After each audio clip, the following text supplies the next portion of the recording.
Balancing socializing and budgeting is like a fine art, and it's very difficult to do without feeling some sort of struggle. It's a skill that I feel like I have now mastered, and I want to share my knowledge of it with you. Now, if you know me, you'll know that I like to eat out quite a lot. I like to try different restaurants, and of course I like the socializing aspect to it as well. It contributes to my health and happiness. Now, just because I enjoy doing it, I don't want to sacrifice it, doesn't mean I can't have control over it. And that's the important part here, because as we know, money control equals money results. Now, this is in your 30% wants category, looking at things such as clothing, eating out at restaurants, date nights, and pampering. 20% of your net income should be allocated towards your social spend budget pool. Now, in light of providing as much value to you as possible, I want to give you a tip straight away. Now, one of the main tips is to look at this tip here, here, and here, because they are your other budgeting pools. Where they are so effective is that if you reduce your housing expenses, living expenses, and your food and toiletries cost, which you'll see in here, then you are likely to be able to allocate a little bit more to your social spend. So there's value number one from Study Wealth today, and I'm trying to provide it to you straight away. Let's keep you guys on this video. My tips today are going to be slightly quicker, more relatable, actionable, and if implemented, incredibly effective. That's a lot of fancy words for saying stick around on this video and make sure to click that like button. Let's move on, let's get straight to it, to tip number 1 of 10 of today. Don't forget to get that pen and paper ready and don't waste any more time. Tip number 1, and this is what I call money mindset. This tip is slightly more behavioral economics focused, but by having a daily budget where you know what you should be spending on that social spend daily, as you move throughout the week towards the weekend, that social spend budget that you've got allocated daily begins to accumulate. Now, that is quite a good feel-good factor, because you see that every day you're not spending in the week, you're getting more for your weekend that you can then go out and enjoy by eating at a restaurant. What this also does is incentivizes better action for your other costs. For example, planning meals, utilizing your dinners, or not going out midweek, going for a drink on a Tuesday or a Wednesday. Instead, you're keeping it for later on in the week, on your weekends, where you can enjoy it more and have more money allocated to it. So that's money mindset.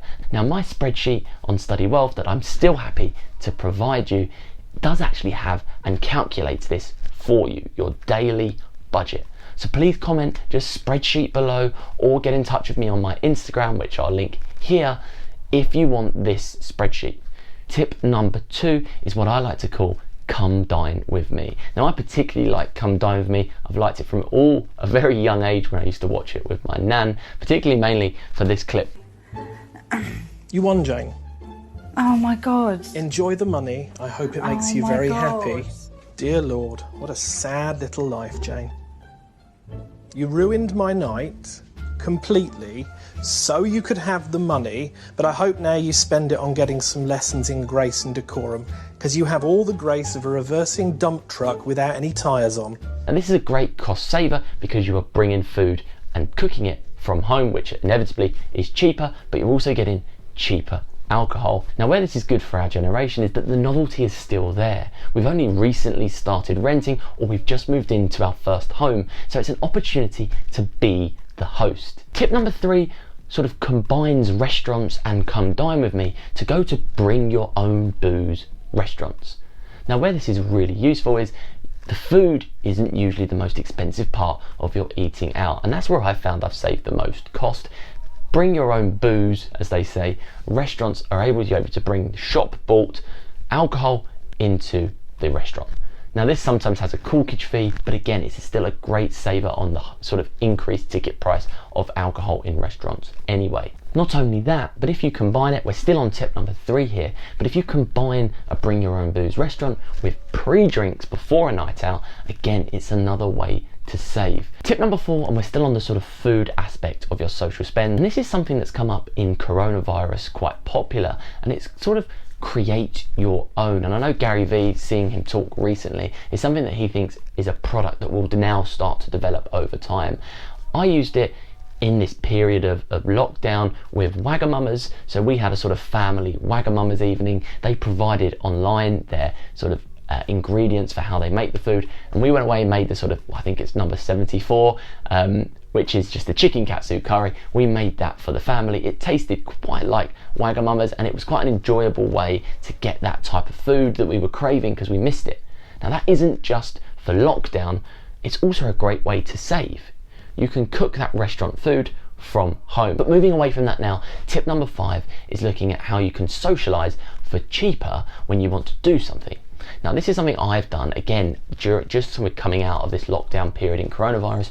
I'm a sort of avid golf player, especially when it's hot and sunny, which it has been the last few days, and I like to sort of play golf. Now I combine saving money with doing that with my friends by going in the evening. It means I doesn't have to take holiday off of work, but also I get 50% off the golf by doing it at sort of twilight times. I like the strange times things because that's where you get the biggest savings. If you imagine the previous video on K10, eating at 3 p.m, 50% off sushi. Playing golf at 5 p.m, 50% off golf. So it's a good way to look at twilight for eating and twilight for hobbying as well. Now, still on the theme of hobbies, tip number 6 is to actually start a hobby anyway, yourself. And try and make it sort of include the least amount of booze, alcohol as possible. A good example of this, and some that are quite low cost, are ones that require sort of the least amount of equipment. So it may be cooking, for example, may become a little hobby of yours, growing a little vegetable patch, maybe a little hobby of yours, learning how to play a sport or become sort of part of a karate club, things like that, the gym, things like that can be a great way to sort of fill up your time away from wanting to go out all the time and drink all the time. If you have a hobby, you often find yourself drinking less or going out a little bit less because you're preoccupied with other things. Tip number 7 is quite a funny one, but it's what I call who's a student in the family. I mean, I like to go back onto my family tree, but I don't do it backward facing, I do it forward facing. Who's going to become a student soon? Who can I utilize for their student discount? Now, I don't want you to get in any trouble by breaking any policies here, but using students in the family is a great way to save on products. They get discounts on a lot of things. Apple, for example, you get 10%. I know lots and lots, ASOS as an example, but lots of clothing brands, they get discounts. So for example, my sister is a student, it's really, really useful to utilize her discounts. Actually, at times I'm surprised at the amount of discounts they get, but also what type of discounts they get. Combining that with using Voucher Cloud or your sort of mobile phone providers, sort of Priority, O2 Priority, for example, websites to find good discounts is also another useful thing. 1, if you don't have a family member that's a student, but 2, if you want to sort of find other discounts that aren't on student discounts. If you're getting value from this video, please click that like button. So let's move on to tip number 8, and this is moving towards clothing, and the clothing part of the social spend is something that can really add up if you're not careful. Now, I spoke to a lot of people about this topic because I wanted to make sure that my advice to you wasn't just male focused. Being a male myself, it's really easy just to concentrate on what I do with my clothing, but I wanted to speak to other people as well to see what was useful to them. So a very simplified version of this tip, because I want to keep things small, actionable and easy to implement, is quite simply to keep your wardrobe simple. Now, lots of people, and a common theme throughout my sort of questions to everyone about this topic was, don't try and follow trends too closely because you'll find yourself switching your wardrobe out all the time. Also, stick to a certain sort of colour palette for certain seasons so you don't always feel like you're having to buy sort of very hard to fit items that don't really match that well with other items. Another tip on top of that clothing, when I say keep things simple, is to make sure that you have your essentials as sort of cheap as possible, and then get yourself sort of standout staple pieces that may cost you more money. And that you can do that by buying sort of, you have your essentials, you buy them all in 1 month, you have your essentials that are probably going to last you a year, and then you buy your sort of fancy piece for the season you're in maybe once a month. Tip number 9, which sort of adds to that a little bit more, is to unsub from the unnecessary emails. And I took some time doing this during coronavirus, and it's helped me a lot. Now is your time to do it, because you're about to be bombarded with retailers trying to make up for lost revenue over the last few months. The average UK person spends about £400 a year on birthday presents, and they buy about 10 presents. So you're going to get about £40 per present. Not only are you going to spend that, but you're going to receive it. Of that £400 worth that you're going to get on average every birthday, think about what you truly want and need. Utilise that birthday. Now what I do here, notes on my phone, if I see something I really like and I'm like, I don't want to pay for that right now, because I like to mull over my decisions to see if it's something I actually need, I'll write it on my notes, birthday ideas, Mitchell.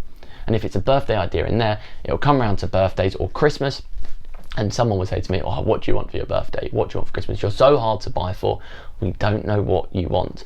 I bet everyone that's listening to this video has had that before. Oh, you're so hard to buy for, what do you want? Don't worry about it, I've got a list here of all the things I need. Now as I'm getting older, I'm starting to notice those things are getting a lot less exciting. Kettle, microwave are sort of things that are going to be coming up this year, so it's really gone downhill for me. But I mean, it's a great way to really save on that social costs, especially with things like clothing, but also hobbies. For example, a golf membership is something that I may be getting for, say, an upcoming birthday or Christmas, or a couple of golf lessons. It's a way to explore a hobby. These are the 10 tips. I hope you found them useful. I hope you've written them down, and I want you to now implement them. My calls to actions today are to comment spreadsheet below if you would like the Study Well spreadsheet, and of course comment your favourite ever, funniest birthday present that you've ever received. Please subscribe to this channel. My subscribers have sort of stagnated a little bit over the last couple of weeks, so I want to make sure I really push for subscribers. If you are enjoying this content, if you are getting value from it, please give me some word of mouth recommendation. I'm also going to start doing some phone calls, so if you would like a phone call to discuss your personal finances with me, then comment below, phone call, or just comment below and I'll be in touch. I'm really enjoying doing these videos, and I really hope you are enjoying watching them too. As we say on Study Wealth, we are documenting our journey to success. So thanks for watching, and I'll see you soon.